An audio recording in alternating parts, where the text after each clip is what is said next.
evaluación de lo que son a nivel de las patologías del nervio periférico y también de la unión neuromuscular, ¿no? Que muchas veces podrían ser difíciles de diferenciar, ya que, como hemos visto, pues los trastornos de la parte central más que todo tienen también trastornos de componente motor, sensitivo y también de tipo vegetativo, ¿no? Al igual, ¿no? El nervio periférico también.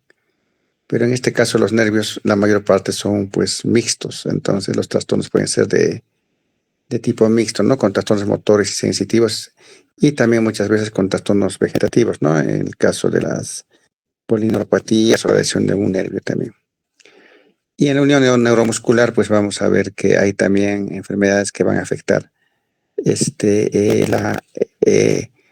esta unión donde se produce el movimiento muscular, ¿no? Especialmente cuando se altera la recepción de los neurotransmisores o también la deficiencia de los neurotransmisores en esta unión. Entonces hay que hacer una diferenciación en algunos casos para poder decir que es un trastorno periférico. Entonces, este término de sistema nervioso periférico, primeramente, pues hace referencia a las partes del sistema que es nervioso que se encuentran fuera del sistema nervioso central, ¿no? Especialmente está formado por lo que es los nervios, ¿no? Y están fuera pues del cerebro como de la médula espinal. A nivel de la cabeza también, ¿no? Son nervios periféricos, por ejemplo, los nervios oculomotores, el facial, el glosofaringio, el trigémino, ¿no? La mayor parte, excepto el olfatorio y el óptico, ¿no? Que son nervios que tienen como un componente del sistema nervioso central e incluso tienen sus propias meninges que lo van a cubrir, ¿no? En cambio, los demás nervios, si son periféricos, y pueden ser afectados también por las mismas patologías que lo que son los demás nervios del sistema nervioso periférico. Entonces, estos nervios están conformados por los nervios que conectan la cabeza, el rostro, los ojos, la nariz y los músculos y los oídos con el cerebro, ¿no? Entre estos tenemos pues los oculomotores, el quinto, séptimo, octavo, noveno, décimo, décimo primero, décimo segundo, ¿no? Los nervios que conectan la médula espinal con el resto del organismo están incluidos pues en los 31 pares de nervios espinales, los cuales van a llevar la sensibilidad y también la parte motora, ¿no? a la médula, y a nivel torácico pues van a formar los dermatomas, y a nivel de las extremidades pues tiene recorridos, ¿no? De acuerdo a la salida del nervio, ¿no? Por ejemplo, uno de los nervios más grandes que tenemos es pues el ciático, ¿no? Cuyo núcleo está a nivel lumbar y de baja, ¿no? Hasta la punta del último dedo del pie, lo que nos hace ver que un nervio puede ser bastante largo y grande también. Y la patología, pues, más frecuente en estos casos, a veces son traumáticas, ¿no? Cuando son nervios muy, muy, pues, ¿no? Y también debemos saber que más de 100 mil millones de células nerviosas recorren todo el cuerpo, ¿no? O sea, y en el periférico muchas veces, pues, cuando hay una lesión no pueden volver a regenerarse, ¿no? Especialmente cuando son lesiones agudas. Siguiente.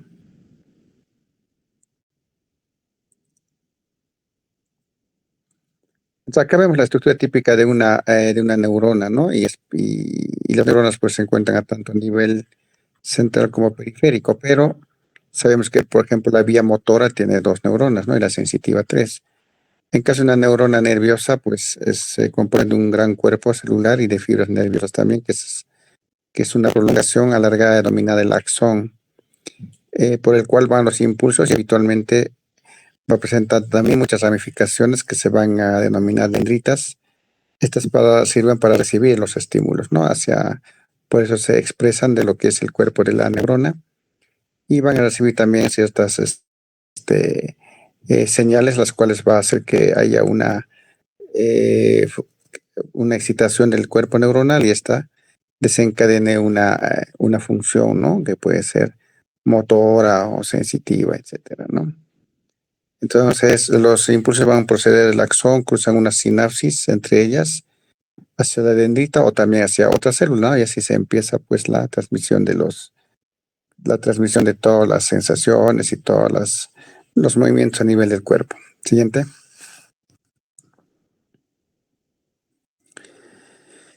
En, la- en las neuronas periféricas es importante saber que el axón está rodeado eh, por los células de Schwann, ¿no? En cambio, a nivel del sistema nervioso central, los oligodendrocitos son los que van a formar la capa de mielina, ¿no? A diferencia del sistema nervioso periférico. Por eso hay muchas patologías que afectan al sistema nervioso central y no afectan al periférico, o al revés, ¿no? Afectan al periférico y no afectan al sistema nervioso central, ¿no? Es un caso, pues, el ejemplo más claro, el Guillain-Barré, ¿no es cierto? Solamente afecta a las células de Schwann, ¿no? A la producción y a la cobertura de mielina que está en el sistema nervioso periférico.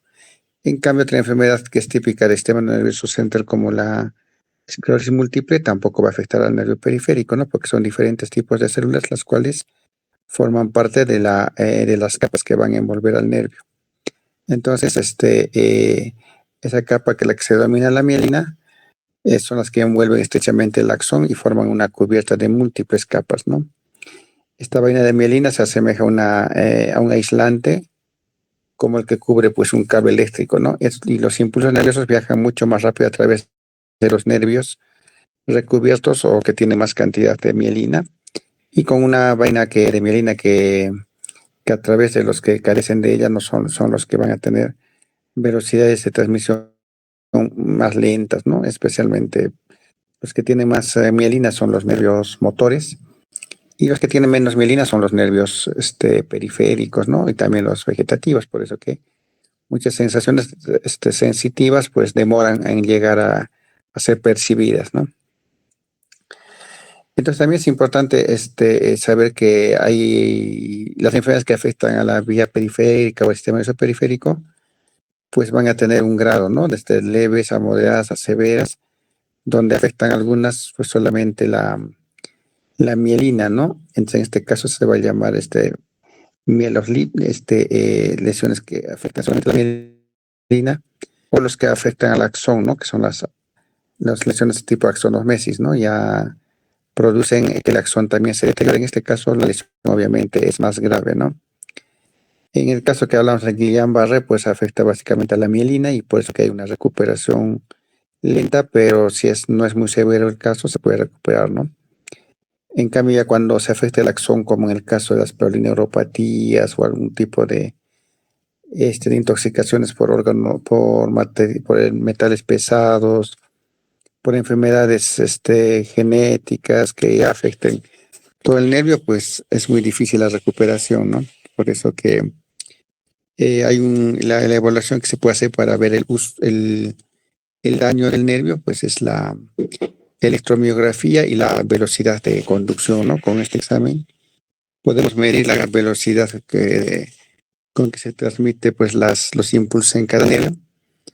Y cada nervio tiene velocidades diferentes, por eso que se compara con la velocidad normal, ¿no? Entonces ahí podemos saber si es que hay afectación de la parte de la mielina o del axomas. En caso de que fuera solo de la mielina, pues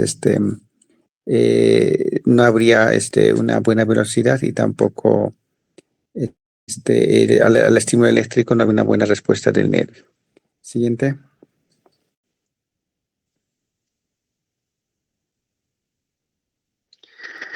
Si hablamos ya de trastornos de los nervios periféricos, pues podemos ver que pueden afectar un único nervio. Por ejemplo, un ejemplo es el ciático, ¿no? Cuando hay una compresión, más que todo cuando una afectación de un único nervio, casi siempre es por causa compresiva o traumática, ¿no? Porque es raro que solo un nervio se afecte en alguna patología que sea genérica, generalizada, ¿no? Como una polineuropatía, alguna enfermedad que afecte tanto a la mielina como el axón. También puede estar afectado dos o más nervios periféricos en áreas distintas del cuerpo, ¿no? En este caso, podría ser también compresión, ¿no? Por ejemplo, puede haber un trastorno del ciático con un problema a nivel del carpo, ¿no? O también en esto sí ya en procesos que comprimen, como en tumoraciones, incluso del tejido cerebro-cutáneo, ¿no? Más profundas del músculo, pues puede aparecer síntomas de un problema de nervio periférico, ¿no? Muchos nervios por todo el cuerpo, pero que en general alrededor de las mismas zonas de ambos lados del cuerpo, ¿no? Es más que todo compresivas, puede ser afecta una raíz también, ¿no? Que es la parte del nervio espinal conectada a la médula espinal. En este caso hablamos de las radiculopatías, ¿no? Si fuera como en el ciático, ¿no? Un nervio que es motor y sensitivo, puede aparecer primero dolor, que es un trastorno sensitivo, y con el tiempo podría aparecer también si es que no se resuelve el problema, si sigue la compresión, si aumenta, por ejemplo, una hernia discal, pues podría llegar ese nervio a paralizarse, ¿no? No tener una función motora. También puede afectarse un plexo, ¿no? Que es una red de fibras nerviosas donde estas fibras procedentes de distintos nervios espinales se clasifican y se recombinan para servir a un área particular del cuerpo, ¿no? Por ejemplo, el plexo braquial, ¿no? El que da la inervación a todo el miembro superior. Está por la axila, ¿no? Debajo del, incluso está por debajo de la clavícula. Y a veces hay plexopatías, ¿no? Especialmente postraumáticas o tumorales, postradiaciones, etcétera, que pueden ocasionar, por ejemplo, una parálisis completa de la extremidad, ¿no? Que está afectada. O también podría afectar pues solamente una raíz y aparece una pérdida fue solamente en la mano o en el antebrazo, ¿no? Dependiendo mucho, porque un plexo son pues varios nervios que van a formar los nervios periféricos, ¿no? Los más gruesos especialmente en miembro superior, pues el cubital, el radial, el mediano, ¿no? Que son los que van a producir tanto movimiento como sensibilidad de toda la extremidad. La unión neuromuscular, donde se conecta el nervio y el músculo, también pueden ser afectados, como hemos dicho, ¿no? Si los nervios motores que controlan el movimiento muscular están dañados, los músculos se debilitan o se paralizan, ¿no? Y si los nervios sensitivos, que son los que transportan la información sensorial como el dolor, temperatura y vibración, se dañan, pues experimentan sensaciones anómalas o pérdidas de sensibilidad, ¿no? Y ahí van a aparecer algunos términos como, por ejemplo, hipoestesias, ¿no? Disminución de la sensación al dolor cuando se estimula, ¿no? Puede aparecer los otros como las parestesias, ¿no? Que son sensaciones, digamos, diferentes como hormigueos, como picazones, ¿no? En determinadas partes de la inervación de un nervio y nos habla de una lesión sensitiva, ¿no? O las alodinias, ¿no? Por ejemplo, estimulo en vez de sentir como si algo que el tacto normal, pues percibo dolor o presento parestesia, ¿no? O sea, el nervio periférico también tiene esas manifestaciones clínicas, ¿no? Siguiente.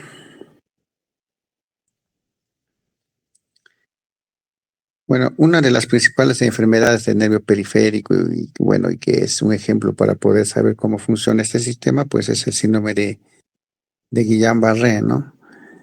En la actualidad, pues el síndrome de Guillain-Barré es la causa más frecuente de las parálisis flácidas agudas y la forma clásica, porque no todos los Guillain-Barré se presentan como la forma clásica, no ha sufrido modificaciones en su comportamiento clínico, ¿no? Por ejemplo, es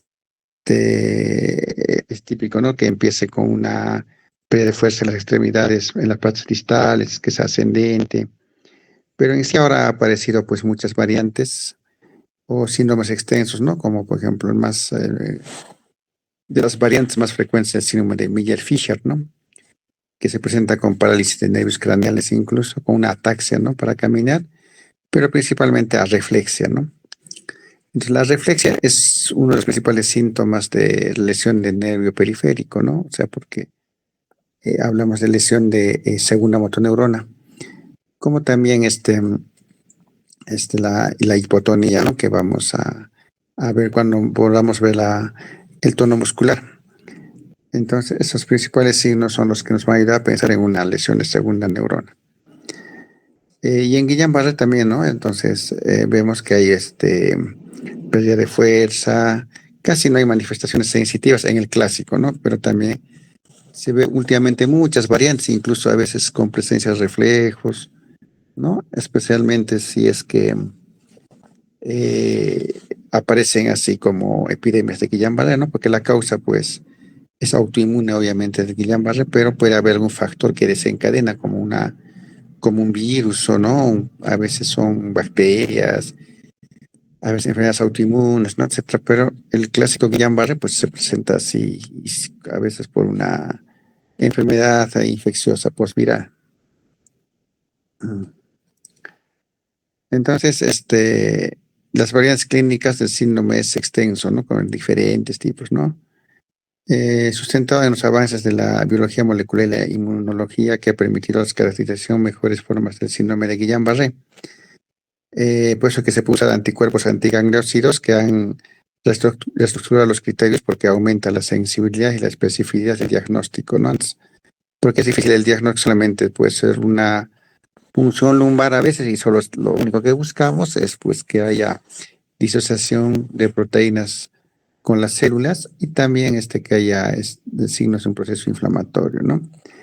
Y no es muy específico, ¿no? Para poder diferenciar. En cambio, ya los gangliosidos podría ser un examen para poder determinar si es un Guillain-Barré o es otra cosa, porque muchas veces puede haber grados de confusión con otras patologías como la miastenia gravis, ¿no? Que también una pérdida de fuerza.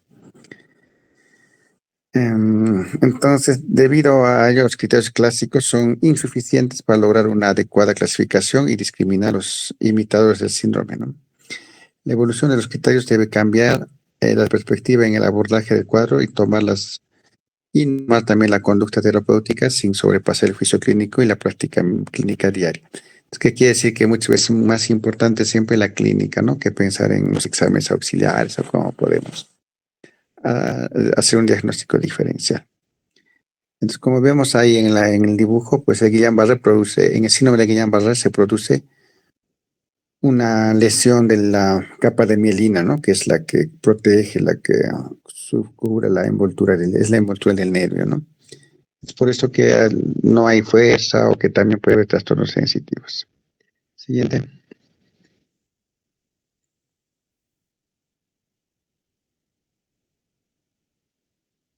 Siguiente, Marcelo.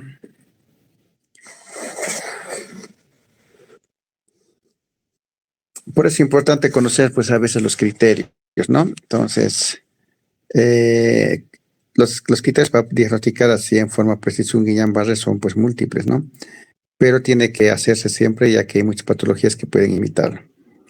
Por ejemplo, las características necesarias para el diagnóstico tiene que una debilidad progresiva en ambos brazos y piernas y una reflexia, ¿no? Que es lo que más se busca, porque es bien raro que haya Guillain-Barré con preservación de los reflejos.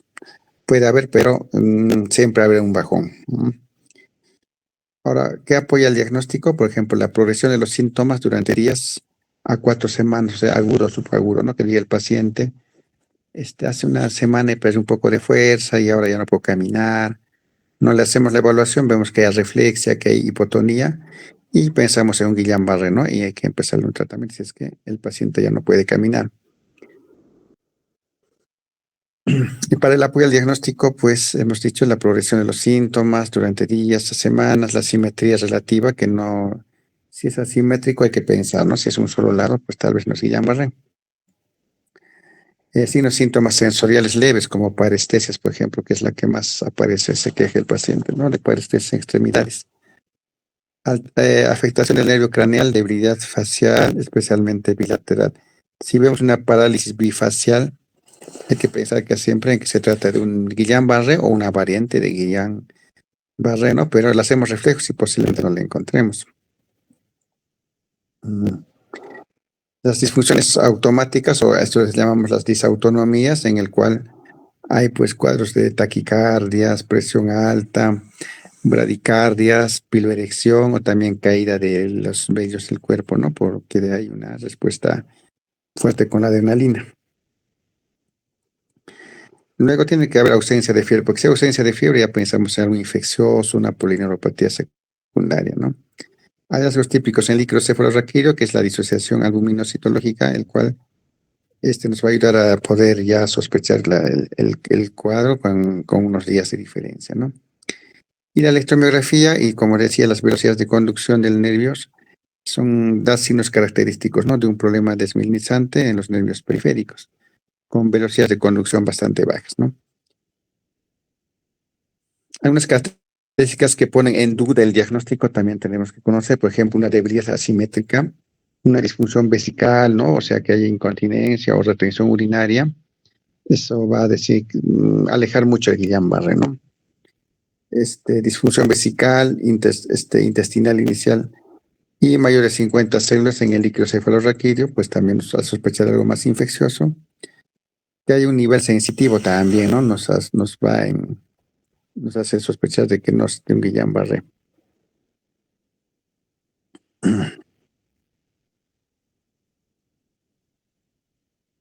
Ya. Y también puede descartar otras condiciones similares, como por ejemplo la poliomielitis, el botulismo, las parálisis histéricas, ¿no? Y la neuropatía tóxica, que puede ser solo que son obviamente de evolución mucho más lenta que el Guillain-Barré.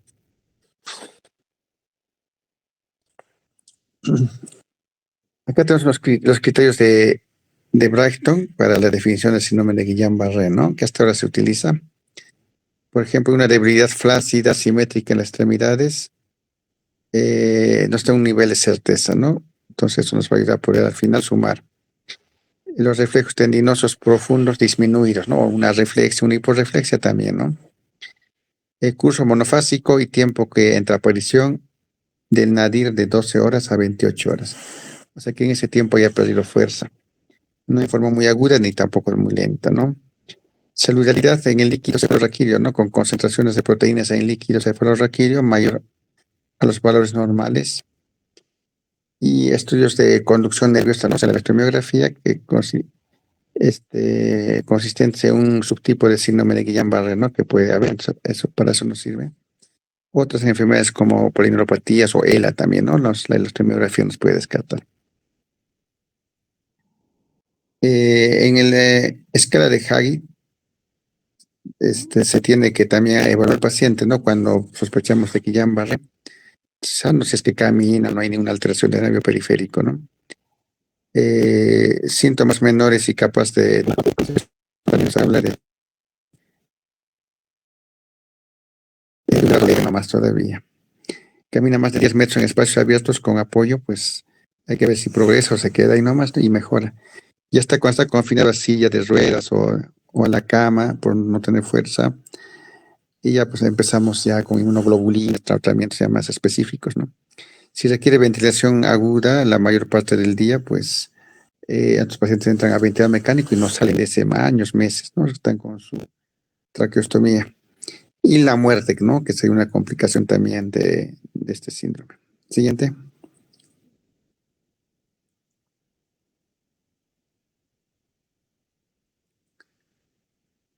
Marcelo, ¿me escuchas? Sí, Siguiente. ya lo pasé, ¿no se ve? No lo pasó. Ahora toma un rato.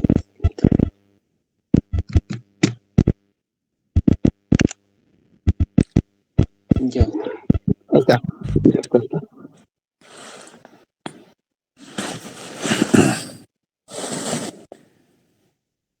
Entonces, para seguir haciendo diagnósticos diferenciales, tenemos pues los trastornos musculares y metabólicos, ¿no? Como por ejemplo hay cuadros de parálisis hipocalémicas en los cuales el paciente podría parecer un Guillain-Barré, ¿no? Pero todavía se mantienen los reflejos en este caso. Depresión crónica de potasio también, la parálisis tirotóxica, que los pacientes con hipertiroidismo, parálisis hipocalémicas, periódicas familiares que son genéticas, ¿no? Hay unas miopatías necrotizantes, como por ejemplo la deficiencia de malasa ácida o las miopatías también mitocondriales, las cuales vienen ya con la evolución que es mucho más lenta, ¿no? Con algunas enfermedades, la motoneurona, por ejemplo, con la forma aguda de la atrofia muscular espinal progresiva, o también la esclerosis lateral amiotrófica, el ELA, ¿no? Que también puede producir una cuadriparesia, pero obviamente de larga data, ¿no? No es tan rápido como podría ser en el Guillain-Barré. Forma vulvar también hay de ELA, ¿no? Con disartria, disfagia, denervación de la lengua, ¿no? De la lengua en punta del oro. La poliomielitis viral también, ¿no? Aguda o algunas enfermedades por virus Coxsackie, enterovirus, pueden hacer también que aparezcan cuadros similares.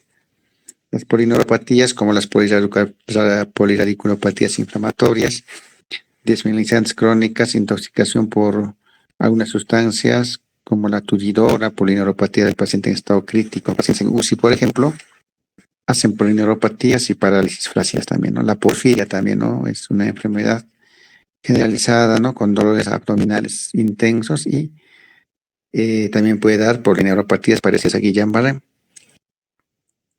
Mm, eh, Todos estos van a dar pues, parálisis flácidas, ¿no? Que hay que hacer la diferencia con Guillain-Barré siempre, ¿no? La neurotoxicidad por metales sí es también frecuente, ¿no? Como el arsénico, plomo, talio. Algunos medicamentos también. La borreliosis enfermedad de Lyme, ¿no? En el Perú, parece que en el norte, pero no hay mucho en nuestro medio. Luego los trastornos de la transmisión neuromuscular, como la miastenia, el síndrome miasténico paraneoplásico de Eaton-Lambert, ¿no? Que también produce un síndrome parecido a Guillain-Barré, el botulismo, la hipermagnesemia, los aminoglucósidos y los agentes bloqueadores neuromusculares, ¿no? Que se utilizan, como el propofol, etcétera, que se utilizan para poder hacer cirugías, también pueden dar parálisis flácidas. Siguiente.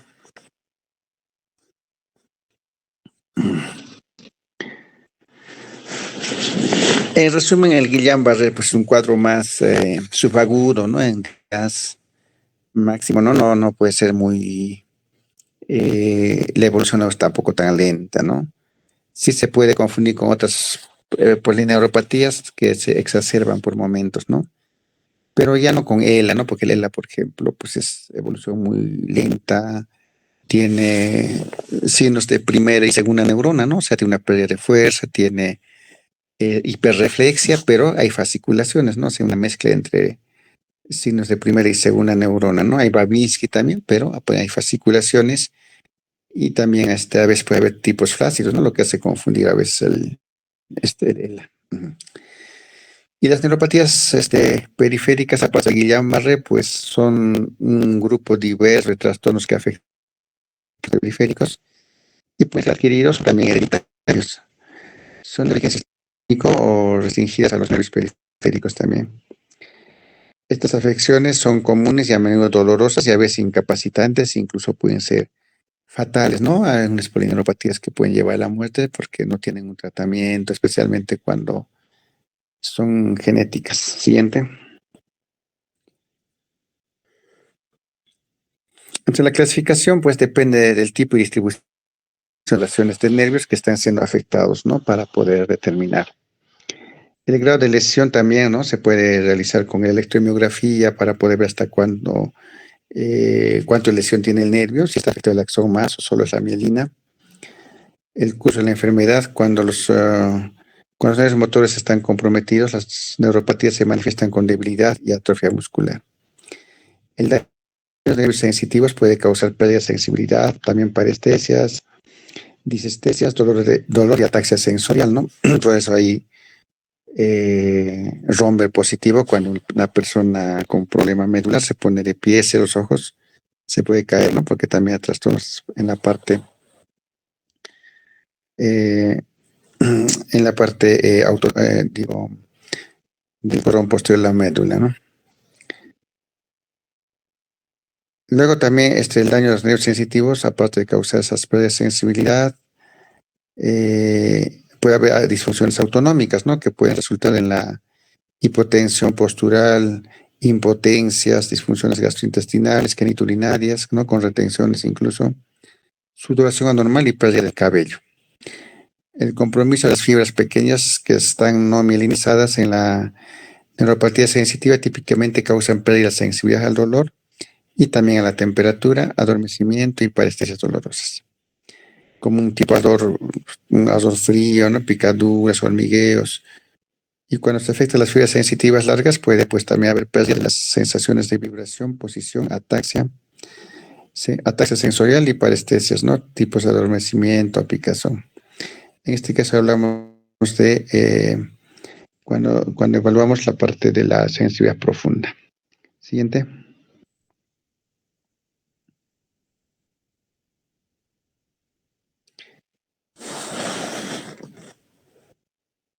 Bueno, siempre algunas mencionamos que las listas para polineuropatías es pues enorme, ¿no? Por eso que es difícil determinar, no es solo dar vitaminas, ¿no? Porque las polineuropatías pueden ser de muchas cosas.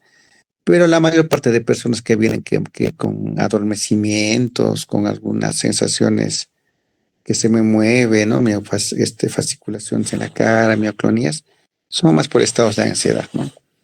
Pero las verdaderas polineuropatías, pues son un grupo amplio de enfermedades, ¿no? Que si vemos el cuadro, pues asusta, ¿no? Que sean tantas. Por ejemplo, hay neuropatías asociadas con enfermedades endocrinas y renales. Hay incluye la neuropatía diabética, ¿no? Que es la más frecuente de todas. Neuropatías renales, ¿no? Especialmente si hay exceso de creatinina, ¿no? Entonces puede dañar también el periférico. Y neuropatías por hipotiroidismo, ¿no? La mayor parte de pacientes hipotiroideos siempre van a ser neuropatías. La causa más frecuente de polineuropatía es siempre la diabetes. Las neuropatías inflamatorias o están mediadas inmunológicamente, tenemos las polineuroradiculopatía inflamatoria, ¿no? O sea, el síndrome de Guillain-Barré, que es el más frecuente. Polineuropatía desmineralizante inflamatoria aguda o síndrome de Guillain-Barré, neuropatía axonal motor aguda, que se puede confundir también con Guillain-Barré. ¿Para qué sirve diferenciar? Porque el tratamiento sería diferente con corticoides, ¿no? Neuropatías motoras, sensitivas, el síndrome de Miller-Fisher, como les mencioné, que es una variante del Guillain-Barré. Neuropatía sensitiva aguda o también ganglioneuroma, ¿no? Neuropatía autonómica aguda, que son también autoinmunes. También hay polineuropatías inflamatorias crónicas, como las polineuropatías desmineralizantes. A veces podemos llegar al diagnóstico de este tipo de patologías con la electromiografía, ¿no? Diferenciar de qué se trata, pero solo diferencia porque al final, pues, si es una polineuropatía desmineralizante inflamatoria crónica, solo se da corticoides y en las demás no hay un tratamiento, pues, que se pueda dar, ¿no? Un paciente con una polineuropatía de estos tipos, ¿no? Hay otras polineuropatías, como la neuropatía también causada por bacterias, especialmente, hemos dicho, la borrelia, ¿no? La enfermedad de Lyme, que por suerte no tenemos mucho. La difteria, ¿no? También, que ahora que está apareciendo las enfermedades contagiosas nuevamente, ¿no? Como tosferina, que no había ya, pues puede que aparezca también la difteria y puede aparecer manifestaciones de polineuropatía. La lepra también, ¿no? Que tampoco por suerte ya no hay, pero en algunos casos todavía en la selva. Y lo que se ve son, pues, nervios bastante inflamados, ¿no? A nivel de la cara, de la frente, etcétera. El tripanosoma cruzi, la enfermedad de Chagas también, ¿no? Que se transmite por la chirimacha, lo que es, ¿no? En Arequipa, esas zonas, también de acuerdo con la neuropatía. Otras neuropatías asociadas, por ejemplo, a tumores, que son las neuropatías paraneoplásicas, pues puede ser una paraneoplasia de cualquier sitio, ¿no? Pero obviamente la más frecuente es la de pulmón, ¿no? Que se hace metástasis al cerebro. Y puede haber otras neuropatías también que están asociadas a tumores, como las asociadas con el anticuerpo HU, las neuropatías motoras paraneoplásicas, ¿no? Etcétera, que hace de que la lista sea larga. Luego también tenemos las neuropatías hereditarias, ¿no? Enfermedades de Charcot-Marie-Tooth, por ejemplo, la más frecuente. Donde hay una polineuropatía con trastornos motores y sensitivos, ¿no? Y se pierde la marcha con el tiempo. Las neuropatías hereditarias con predisposición a la parálisis, enfermedades de Charcot-Marie-Tooth, enfermedades de Jenning-Sotas también, ¿no? Que es otra enfermedad también de polineuropatía. Bueno, y al final, pues, se puede llegar al diagnóstico, pero no hay cómo tratar, ¿no? Siguiente.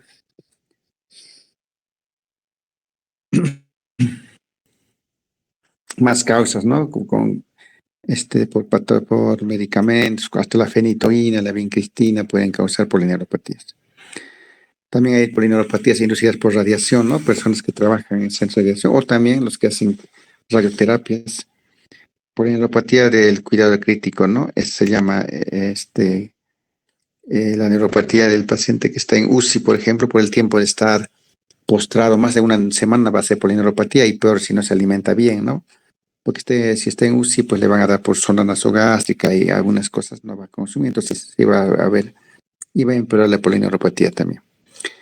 Entre las idiopáticas tenemos la polioneuropatía idiopática, neuropatía sensitiva de pequeñas fibras idiopáticas, neuropatía sensitiva de grandes fibras idiopáticas, o sea, las idiopáticas pues son al final la que va a quedar como diagnóstico si no encontramos ninguna otra causa. Siguiente.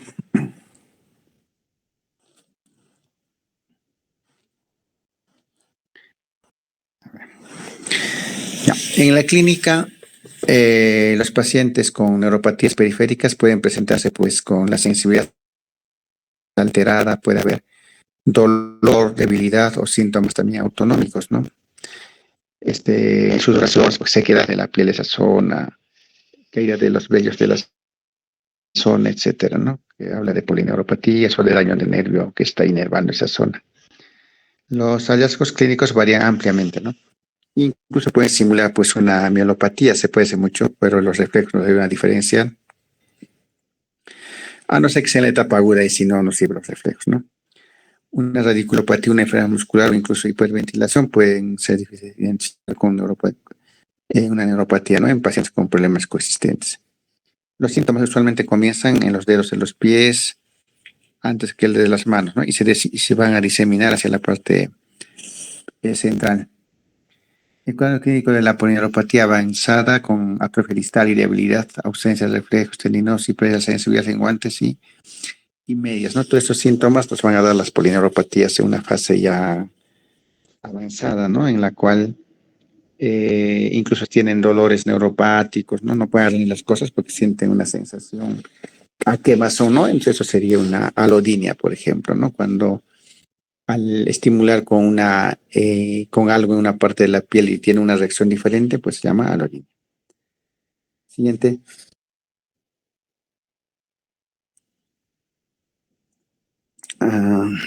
Bueno, acá ya vamos a pasar lo que es la unidad neuromuscular, pero igual, ¿no? Para las polineuropatías, cuando se haga la evaluación, ¿qué buscamos, no? Buscamos primero la parte motora, si está afectada o no, entonces una pérdida de fuerza, ¿no? Y las polineuropatías que siempre más afectan a lo que es la mano y los pies, ¿no? O sea, las zonas distales, ¿no? Entonces, habrá que hacer siempre al paciente que nos apriete fuerte la mano, evaluar la sensibilidad, ¿no? Tanto superficial como profunda para ver si está viendo ya algún daño. Y al final, pues también una electromiografía, la cual nos va a ayudar a poder diferenciar si se puede, ¿no? Si es una polineuropatía, de qué origen, la causa en sí. En algunos casos, por ejemplo, si es por intoxicación por metales pesados, todavía se podría hacer algo, ¿no? En las polineuropatías. Si es genética, en cambio, pues casi nada, ¿no?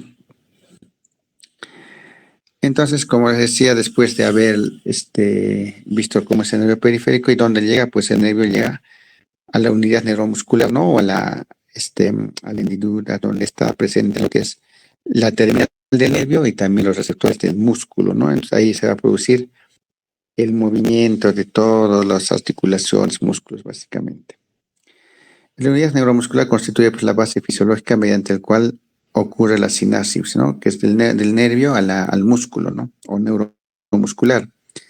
Los componentes de la unidad neuromuscular pues, son la motoneurona inferior, que está localizada en las anteriores de la médula espinal con un defecto en los núcleos motores de los pares craneales.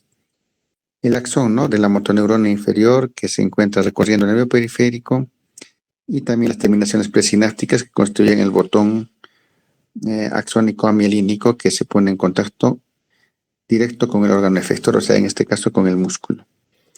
La hendidura sináptica y finalmente la terminal postsináptica forman parte de la membrana celular de las fibras musculares estriadas, esqueléticas, y el neurotransmisor por excelencia de la conducción es la acetilcolina.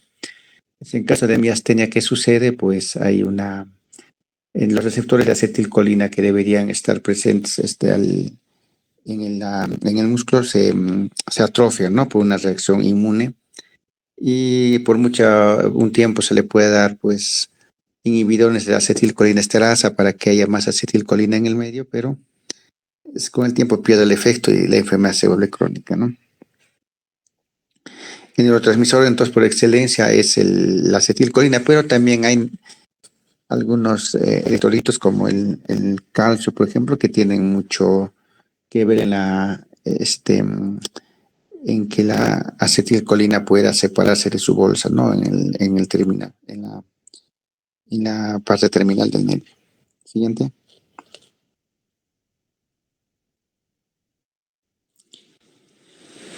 Entonces, en estas, como se mencionaba, las enfermedades de la unión neuromuscular, entre ellas aparecen pues los síndromes miasténicos, ¿no? Y la principal, pues el síndrome de miasténico, la miastenia gravis, ¿no? Que se puede confundir con una polineuropatía periférica. Y también si es grave puede producir la muerte del paciente, ¿no? Si no se intuba porque produce falla respiratoria también. Entonces se puede decir que las patologías inherentes al compromiso de la unión neuromuscular pueden comprometer la terminal presináptica, o sea, antes que se suelte la acetilcolina, como es el caso del botulismo, ¿no? El botulismo, que es una enfermedad que se contamina por las comidas, ¿no? Mayonesa especialmente, y que produce un bloqueo del calcio a nivel de lo que es la unión neuromuscular, y eso produce que el paciente se paralice, ¿no? El botulismo, pues es la toxina botulínica básicamente, ¿no? De la bacteria. La hipermagnesemia también, el síndrome miastiforme de Lambert-Eaton o Eaton-Lambert, el cual se presenta por paraneoplásico, ¿no? Después de un tumor casi siempre. Y va a dar también pues, cuadros como paraplegias, cuadriplegias y también parecidos a las miastenias, ¿no? En algunos casos hay también síndromes congénitos, ¿no? Por ejemplo, las lesiones musculares de alfa-bungarotoxina, intoxicación por hormonas fosforados también pueden dar síndromes parecidos al Guillain-Barré, ¿no? Que paciente con cuadriplasia y cigaleflexia. Siguiente.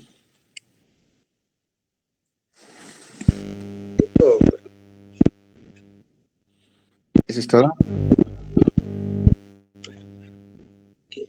Ya. Ok.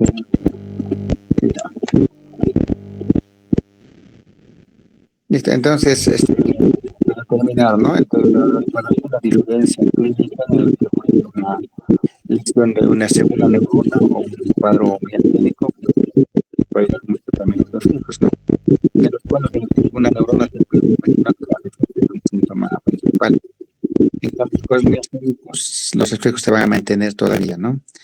Y si es cuadros crónicos, pues otra que no aparece son las fasciculaciones, ¿no? Las fasciculaciones son movimientos a nivel del músculo que solamente aparecen en lesiones de segunda neurona, no así en miastenia, en otras patologías de la unión neuromuscular o también en patologías de lo que es el músculo mismo, ¿no? Los problemas miógenos tampoco.